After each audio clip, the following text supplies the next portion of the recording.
Shalom, salam sejahtera bagi kita semua. Tema sermon pada hari ini, siapakah yang kita andalkan? Siapakah yang saudara andalkan? Saudara yang dikasihi oleh Tuhan, Indonesia pada saat ini sedang berada pada situasi dan kondisi di mana pandemi gelombang kedua terlihat itu semakin mengkhawatirkan. Kita melihat dan kita merasakan pada saat ini begitu banyak korban oleh karena pandemi gelombang kedua ini. Dan sampai pada saat ini ada puluhan ribu orang yang telah menjadi korban. Kalau saya melihat di medsos, ratusan orang yang akhirnya harus dimakamkan oleh karena COVID. Saudara, situasi saat ini sangat mengerikan dan menakutkan. Dan dalam situasi seperti ini, siapakah yang kita andalkan di dalam hidup kita? Mungkin ada yang berkata bahwa, saya sehat, saya tidak ada penyakit-penyakit bawaan atau tidak ada komorbid, saya masih muda, saya masih kuat. Mungkin juga ada yang berkata, yang saya andalkan adalah uang saya, harta saya. Karena dengan uang saya bisa membeli obat yang terbaik. Saudara, mungkin juga ada yang berkata, saya punya andalan, saya punya dokter pribadi yang hebat. Ada juga mungkin yang berkata, saya punya seorang pendeta, gembala saya, seorang yang punya karunia kesembuhan. Itu adalah andalan saya. Saudara, tetapi kenyataannya mereka ini pun tidak luput dari korban dan tidak sedikit yang meninggal. Ada banyak orang-orang muda kena COVID dan tidak sedikit yang meninggal. Ada banyak orang juga yang merasa sehat, yang tidak ada penyakit bawaan. Tetapi ada banyak mereka yang akhirnya juga meninggal. Ada banyak orang-orang yang kaya, orang-orang yang berduit, orang-orang yang punya harta yang banyak, pemimpin-pemimpin perusahaan. Tapi terbukti uang mereka tidak bisa menyelamatkan mereka. Beberapa waktu yang lalu terjadi kelangkaan oksigen. Walaupun mereka punya uang untuk membeli, tetapi di pasaran langka, tidak bisa. Di rumah sakit pun kehabisan dan begitu langka, sehingga banyak orang yang akhirnya harus korban. Dokter, tidak sedikit dokter dan tenaga medis yang meninggal karena COVID. Pendeta, saudara-saudara, tidak sedikit juga yang menjadi korban. Pertanyaannya, siapa yang kita andalkan dalam kehidupan kita? Saudara-saudara yang dikasihi oleh Tuhan, mari kita membaca firman Tuhan yang terdapat di dalam kitab Nabi Yesaya, pasal yang 30, Yesaya pasal ke-30, ayat 1 sampai ayat yang ketiga. Yesaya 30 ayat 1 sampai ayat yang ketiga. Judul perikopnya adalah bukan Mesir, tetapi Tuhan yang memberi pertolongan. Demikianlah firman Tuhan, celakalah anak-anak pemberontak. Demikianlah firman Tuhan, yang melaksanakan suatu rancangan yang bukan daripadaku, yang memasuki suatu persekutuan yang bukan oleh dorongan rohku, sehingga dosa mereka bertambah-tambah. Yang berangkat ke Mesir dengan tidak meminta keputusanku untuk berlindung pada Firaun dan untuk berteduh di bawah naungan Mesir. Tetapi perlindungan Firaun akan memalukan kamu, dan perteduhan di bawah naungan Mesir akan menodai kamu. Saudara-saudara yang dikasihi oleh Tuhan, pada saat itu umat Tuhan sedang hidup dalam ancaman satu bangsa yang sangat kuat. Itu adalah bangsa Asyur. Bangsa Asyur pada saat itu dikenal bangsa yang sangat kejam, bangsa yang biasa berperang. Persenjataan mereka itu lebih hebat dari bangsa Israel, dalam hal ini kerajaan Yehuda pada saat itu. Saudara-saudara, mereka dalam ancaman dari bangsa Asyur yang begitu kuat. Nah, Israel begitu takut, bangsa Yehuda, kerajaan Yehuda begitu takut, sehingga rupanya mereka berencana untuk meminta bantuan atau bersekutu dengan Mesir. Karena pada saat itu juga memang ada tiga bangsa yang kuat, Asyur, Mesir, dan Babilonia. Saudara-saudara, nah apa yang kita sudah baca tadi itu adalah 4 hal pesan Tuhan melalui Nabi Yesaya yang ditujukan kepada bangsa Israel. Yang pertama tadi, mereka sebenarnya sudah merancangkan sesuatu yang tidak sesuai dengan kehendak Tuhan. Yang kedua, umat Tuhan mau bersekutu dengan bangsa lain, dalam hal ini bangsa Mesir, bukan karena perintah Tuhan. Yang ketiga, umat Tuhan pergi meminta bantuan Mesir tanpa meminta keputusan Tuhan. Dan yang keempat, mereka mencari perlindungan dan naungan Firaun. Saudara-saudara, ini yang membuat sebenarnya hati Tuhan terluka. Dan di dalam ayat yang pertama tadi, di dalam Yesaya pasal 30, firman Tuhan berkata, celakalah anak-anak pemberontak. Demikianlah firman Tuhan. Saudara-saudara yang dikasihi oleh Tuhan, Tuhan menyatakan bahwa mereka itu adalah akan celaka, anak-anak yang akan celaka. Mereka itu sudah memberontak kepada Allah, yang seharusnya Allah lah yang mereka andalkan. Karena sudah terbukti bahwa Allah yang mereka sembah itu adalah Allah yang sudah mengeluarkan mereka dari tanah Mesir, yang sudah memperlihatkan mereka bagaimana kuasa, mujizat penyertaan Tuhan atas hidup mereka, sehingga mereka boleh sampai ke tanah perjanjian. Tetapi saudara-saudara, ketika mereka merasa terancam dengan suatu bangsa yang kuat, maka mereka telah merencanakan sesuatu tanpa persetujuan Tuhan, tanpa perintah Tuhan. Mereka mengambil keputusan sendiri, mereka mencari perlindungan kepada bangsa lain, bangsa kafir yang tidak percaya kepada Allah.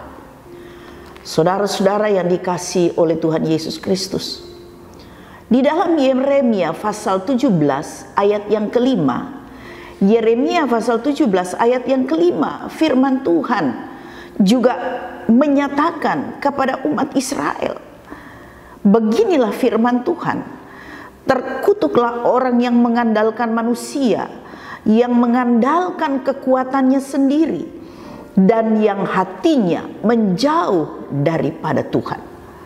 Saudara-saudara yang dikasihi oleh Tuhan Yesus Kristus, begitu jelas bahwa Tuhan tidak menghendaki orang-orang yang mengandalkan manusia, orang-orang yang mengandalkan kekuatannya sendiri, dan yang hatinya menjauh kepada Tuhan. Firman Tuhan ini dikhususkan pada saat itu pada umat Tuhan, pada bangsa Israel, karena mereka itu sudah menjauh dari Tuhan. Saudara yang dikasihi oleh Tuhan, Yesaya 30 ayat 16, saudara, ya. Di situ umat Tuhan berpikir, kalau mereka bersekutu dengan Mesir, maka mereka akan memiliki kuda-kuda yang tangkas. Karena di Mesir itu memiliki kuda-kuda yang tangkas, yang bisa berlari dengan cepat. Karena itu di dalam Yesaya 30 ayat 16, ya, di dalam Yesaya 30 ayat 16, di situ firman Tuhan berkata, kamu berkata, bukan, Kami mau naik kuda dan lari cepat, maka kamu akan lari dan lenyap. Katamu pula, kami mau mengendarai kuda tangkas, maka para pengejarmu akan lebih tangkas lagi. Saudara-saudara, ini sudah diperingatkan Tuhan kepada umatnya. Saudara-saudara, Tuhan mau bilang kepada mereka, kalau kamu bisa berlari dengan cepat dengan kudamu itu, maka kamu akan celaka. Kalau kudamu tangkas, maka akan ada yang lebih tangkas lagi. Itu kata firman Tuhan tadi. Pengejar-pengejarmu akan lebih tangkas lagi. Saudara-saudara yang dikasihi oleh Tuhan, apa yang firman Tuhan mau ingatkan kepada kita semua dalam situasi seperti ini? Kita harus sadar bahwa apapun yang kita miliki tidak akan bisa menolong kita. Bukan nanti pada saat pandemi ini saja, tetapi mungkin ketika pandemi ini sudah berlalu, firman Tuhan ini tetap berlaku, bahwa Tuhan tidak menginginkan bahwa kita mengandalkan akan apa yang ada pada kita. Saudara-saudara, semua itu akan sia-sia tanpa penyerahan diri kita yang sepenuhnya kepada Tuhan. Itulah yang Tuhan inginkan di dalam kehidupan kita. Saudara-saudara yang dikasihi oleh Tuhan, sekarang ini pemimpin-pemimpin negara manapun, para dokter yang hebat di dunia, para ahli virus atau virolog, termasuk yang ada di negara kita, sedang berusaha untuk mencari formula pencegahan yang lebih aman supaya manusia tidak tertular. Mereka sedang mencari bagaimana sih sifat virus ini secara lebih detail lagi, sebab virus ini baru, saudara. Mereka sedang mencari formula pengobatan yang tepat sehingga virus ini bisa cepat dimatikan dan tidak akan menelan banyak korban. Tetapi kenyataannya, saudara, pandemi ini masih berlangsung, dan malah virus itu sudah bermutasi menjadi lebih cepat lagi penularannya, yang kita kenal dengan virus COVID Delta. Saudara-saudara, saya katakan tadi bahwa ini adalah memang virus baru. Walaupun virus corona ini sebenarnya sudah ada, tetapi virus ini hanya bisa hidup pada binatang beberapa sebelumnya, saudara ya. Tetapi rupanya virus itu sudah bermutasi sehingga dia bisa menginfeksi juga manusia. Jadilah COVID-19, virus corona 19. Saudara-saudara, sekali lagi saudara-saudara, kepada siapa kita mau mencari perlindungan selain hanya kepada Tuhan? Yeremia 17 ayat yang ke-7, saudara-saudara, firman Tuhan berkata, diberkatilah orang yang mengandalkan Tuhan, yang menaruh harapannya pada Tuhan. Saudara, diberkatilah orang yang mengandalkan Tuhan, yang menaruh harapannya kepada Tuhan. Saudara-saudara, ternyata berkat itu ada di dalam firman Tuhan. Pertolongan yang sempurna ada di dalam firman Tuhan. Ketika kita percaya pada firman Tuhan, itu berarti kita sungguh percaya kepada Allah. Allah yang sudah menciptakan alam semesta, yang sudah menciptakan kita. Kalau kita percaya kepada firman-Nya, itu berarti kita mengimani serta kita mau melakukannya itu. Maka berkat-berkat yang ada di dalam firman Tuhan itu akan menjadi milik kita. Berkat dalam konteks firman Tuhan itu berbicara, yang pertama, keselamatan. Keselamatan, kehidupan kekal. Dan keselamatan itu hanya ada di dalam Yesus Kristus. Berkat itu juga berbicara soal perlindungan Tuhan dalam situasi apapun. Berkat itu juga berbicara bahwa Tuhan menyediakan segala sesuatu yang kita butuhkan. Dan berkat itu juga berbicara mujizat, keajaiban-keajaiban yang mungkin kita tidak pernah pikirkan.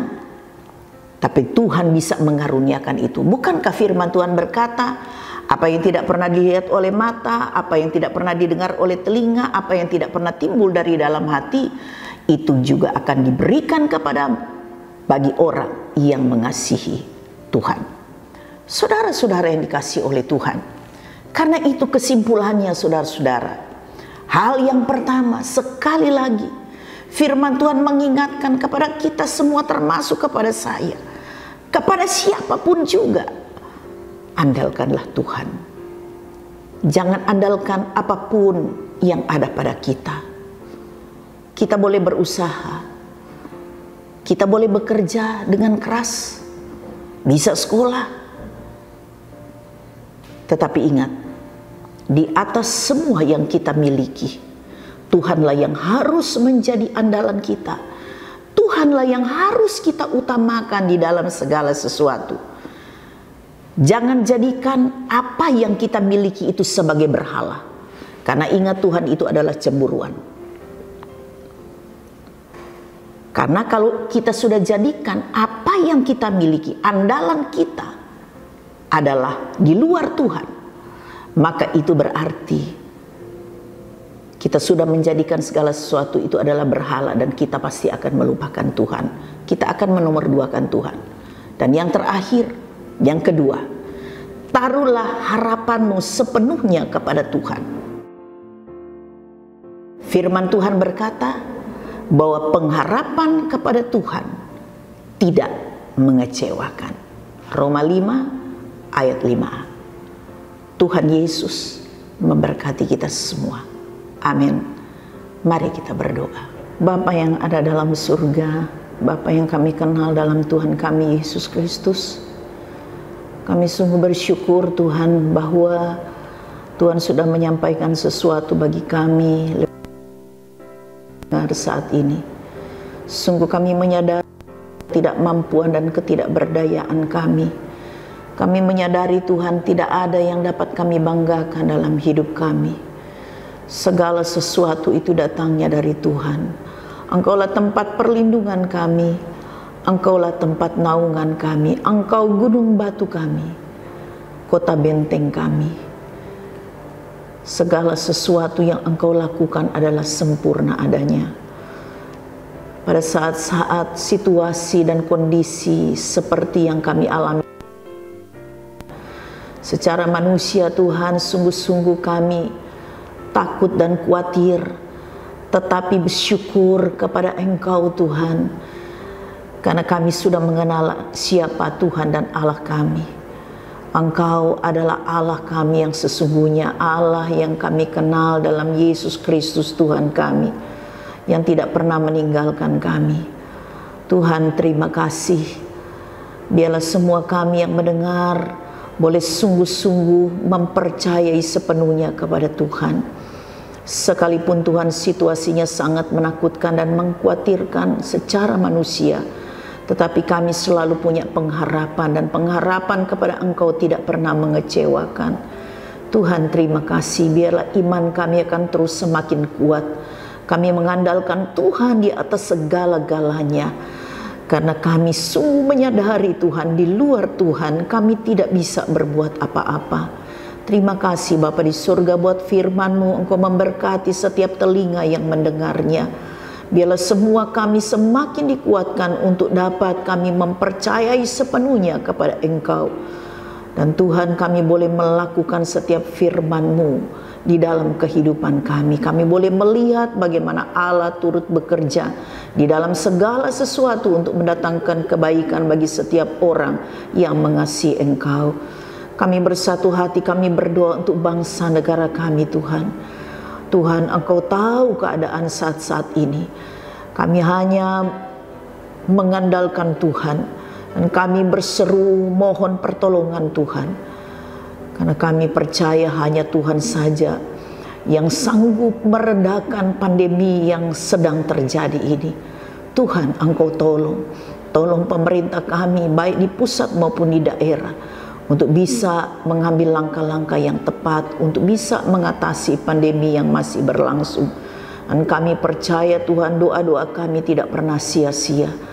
Tolong juga Tuhan semua yang mengalami, oh Tuhan, sakit oleh karena terinfeksi COVID-19. Tuhan, Engkau jamah mereka.